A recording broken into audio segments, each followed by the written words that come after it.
S H O جب F I R درج کرنے کے لیے تھانے میں بلایا تو اسی دوران وہ جو لوگ تھے ان کی پولیٹیکل پارٹی کے لوگ، ان کی ایگو ہرٹ ہوئی اور انہوں نے اپنے لوگوں کو کالا پل پہ بھیج دیا۔ کالا پل پہ جو ان کے لوگ آئے انہوں نے پتھراؤ شروع کر دیا، وہاں پہ فائرنگ کی، وہاں پہ ڈنڈوں سے مارا، وہاں پہ انہوں نے بائکس جلا دیں، بائکس توڑ دیں۔ جب یہ سارا واقعہ ہوا اس میں ہمارے ایک ممبر سندھ بار کونسل اقبال عنایت جو کئی زخمی ہوئے، ہمارے کراچی بار کے کمیٹی کے ممبر راجہ مالک زخمی ہوئے، اور اسی طریقے سے دوسرے دو وکلا شہاب یا میرا خیال چلنا اور ایک اور وکیل صاحب تھے جو زخمی ہوئے۔ جب وہ زخمی ہو گئے تو اس ساری صورتحال کو دیکھتے ہوئے کراچی بار ایسوسی ایشن نے جو ہے اسٹرائک کا اعلان کیا، اور ایک اور مقدمہ جو ان سے ہے ڈیفنس تھانے میں، وہ مجید غنی اور میرا خیال ہے اورنگزیب اور زاہد باجوہ کر کے کوئی 3 اشخاص ہیں جن کو نومینیٹ کر کے وہ مقدمہ درج کرایا، اور اپنا جو ہمارے ساتھ زیادتی ہوئی تھی اس کو آج پروٹیسٹ کے طور پہ آج ہم نے اسٹرائک کرنا اور اعلان کیا ہے۔ اچھا، آپ لوگ ایک صوبائی وزیر کے بھائی کے خلاف غالباً ایف آئی آر کٹوانا، جب ایف آئی آر دونوں تھانوں میں کٹ گئی تو پھر اسٹرائک کرنے کا فائدہ تھا؟ ایک مطالبہ تو آپ کی پورا ہو گیا نا کہ ایف آئی آر کٹ گئی دونوں تھانوں میں۔ یہ جو ہے یہ اسٹرائک ایک پروٹیسٹ تھا جو ہم نے آن ریکارڈ لانا تھا کہ یہ اس طریقے سے سیاسی پولیس،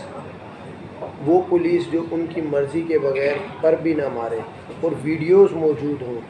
اور اس حد تک وہ انہوں نے کل ہمیں ذاتی طور پہ بھی تکلیف ہوتی ہے اگر ہم کوئی پروٹیسٹ کرتے ہیں، ہماری طرف سے کوئی عام الناس کو تکلیف ہو،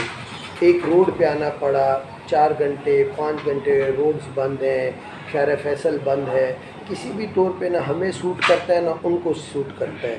جو بنتا تھا ان کو ایف آئی آر درج کرنے دینا چاہیے تھا، اس میں کوئی ایگو کی بات نہیں ہے۔ صحیح ہے، آپ کے پاس لوگ ہیں، آئیں گے جائیں گے، آپ سیاست کر رہے، ہم اس سب سے انکار نہیں کر رہے، لیکن اس طریقے سے لیگل پروسیس کو ڈسٹرب کرنا کسی بھی طور پہ سوٹیبل نہیں ہے۔ کوئی گرفتاری ہوئی آپ کی ایف آئی آر کے بعد؟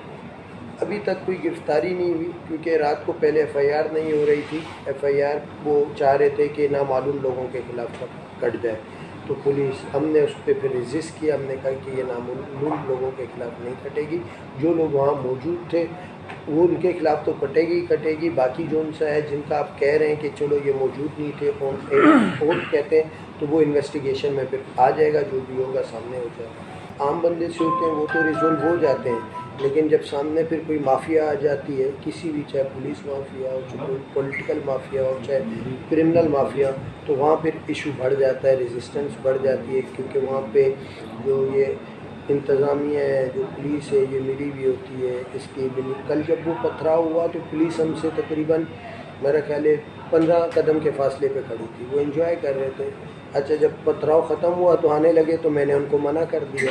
میں نے کہا اب آپ کی ضرورت نہیں ہے، جب ہم نے چیزیں خود ہینڈل کر لی ہیں تو اب آپ کیا کرنے آ رہے ہیں، آپ اپنی جگہ پہ جائیں اور وہاں جا کے کھڑے ہو جائیں۔